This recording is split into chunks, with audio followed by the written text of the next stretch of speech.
Yeah, so generally, I think to be turned back to playing following obviously the last lockdown, sort of lockdown three, has been quite good. I think there's been times when things could have gone a little bit better, but we found it very challenging to try and plan and pull things together. Obviously, the third pre-season of the year, if you like, we had to plan around different phases and different stages that met the government guidelines.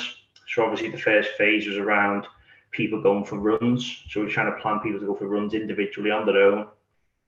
We've then gone through the second phase where we've been allowed to do one-to-one coaching sessions, which has obviously been really exhaustive on the coaches.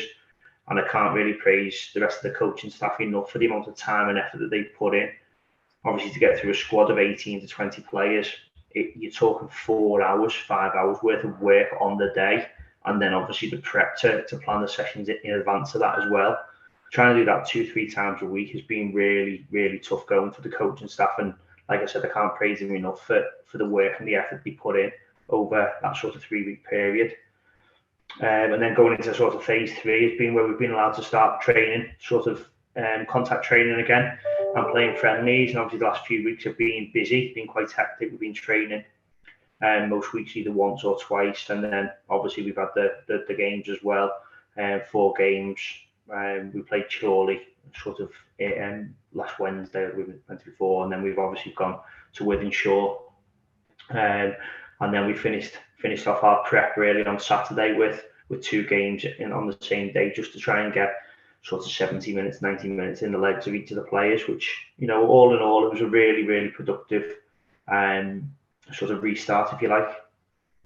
Yeah, absolutely. You touched on there. Obviously, you said it was productive. I think there's definitely some really encouraging results there. Obviously, you mentioned Chorley, 3-2 coming back from obviously 2-1 down. Yeah, the lads hadn't, like you said, the lads haven't trained for a long time. Fitness levels were obviously not as high as they normally would be. But it's obviously come back in the final part of the game and win 3-2, and then there was a 4-1 win against Ashton. So do those kind of results obviously make you feel kind of confident going into the Vase game against Shildon at the weekend off the back of those performances, given that has been a long time out? Yeah, it does. Look, I think obviously winning any game of football gives you a little bit of confidence. I think from our point of view, what we're looking for is performance over result more than anything. And I think in the large parts, the performances have been good, which again is really pleasing. Obviously the Chorley game, Jamie's been brilliant. He's really helped us out quite a lot with our preparation. He's brought a team to us that was sort of, some trialists and some under 21s players, as well as a couple of first team lads. So it was a really tough and challenging game. Obviously, they had in a similar position, a lot of the lads in their squad in a similar position to us, where they haven't been in full contact training for a long time.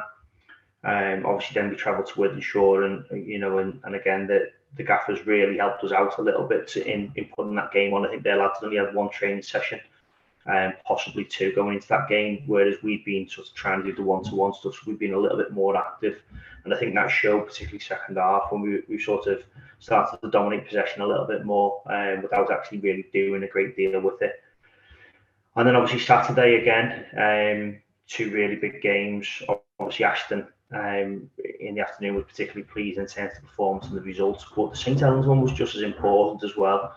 It allowed us to get to also have a look at a few trialists and a few lads, and give people a few obviously game time in preparation for the Vase game against Shildon. Yeah, so obviously, the trialists have had a bit of a run out there. So looking to the game against Shildon, is almost some of the performances in those friendlies kind of giving you food for thought in terms of the first team lineup, or are you basically at a point now where you know who that's going to be at this stage? Oh, I think we've got a clear view in our minds now. Obviously, we've got 1 training session left on Thursday, and that will obviously just shore things up. But I think going into it, it was sort of like a clean slate. Not completely clean, because obviously the lads have performed really well in the main, in both the Vase and the FA Cup runs, and also in the 5 league games that we did play.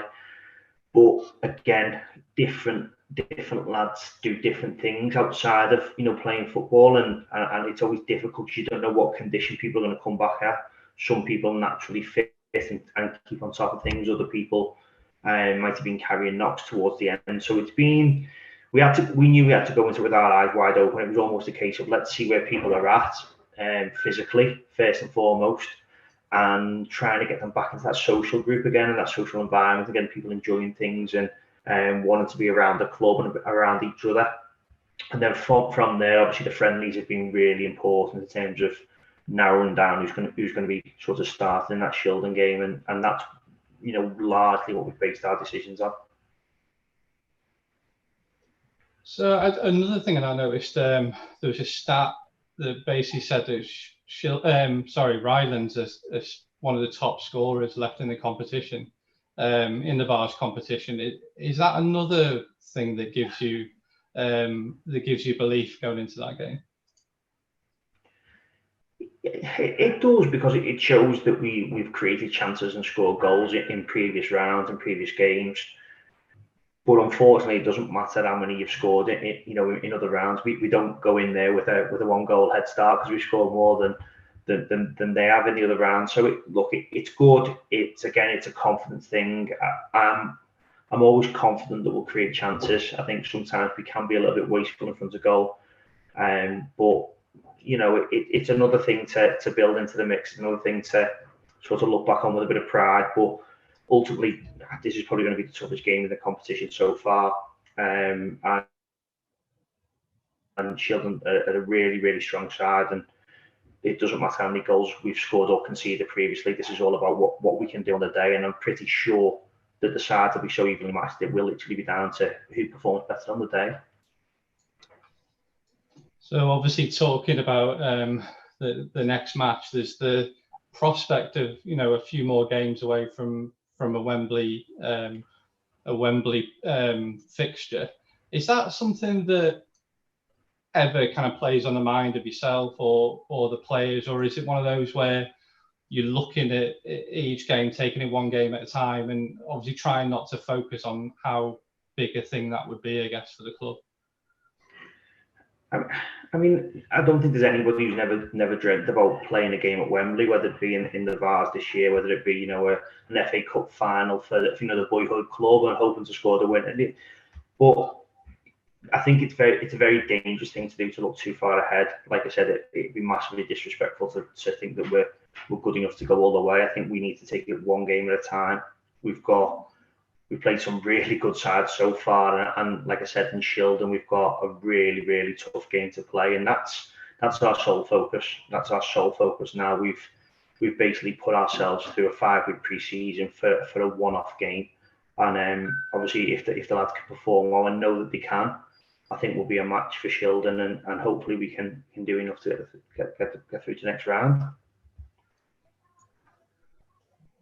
So obviously, I mean, it's probably goes without saying that everyone's looking forward to the game. I think, like you mentioned before, I think there was a long time out, in terms of COVID regulations, players not being able to train, players not having these kind of big away days and big matches to look forward to. I think because of that situation, is this a game that you look forward to probably more than most, given what's gone on the last few months, or the last year or so, really, with the stop and start of the season and everything else that comes with it?